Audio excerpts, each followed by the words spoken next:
How to change battery icon emoji on Android. Hi everyone, welcome back to our channel. This is Rose and without further ado, let's begin. First of all, navigate to settings.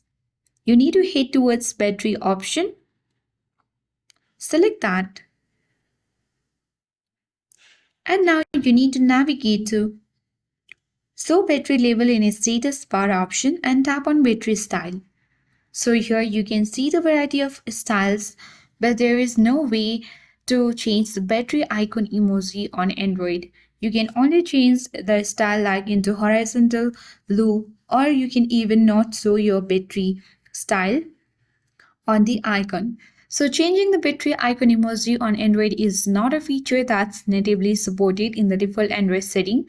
However, you can achieve this customization through third-party apps or by using certain themes.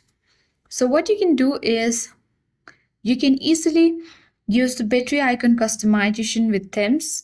So in certain custom ROMs or rooted devices, you can change the battery icon directly from the theme setting or by editing the system UI. So apps like or Substratum can be used to apply this customization if you are using a compatible ROM. So if you want to change the battery icon to an emoji, the easiest method is using a custom launcher with an emoji compatible icon pack. For more advanced customization, you can consider using a rooted device custom ROM or an app widgets that help you modify the system UI. So I hope this guide was informative. If it was, then do like, share, comment, and don't forget to subscribe. Thank you for watching, and I'll see you in the next video.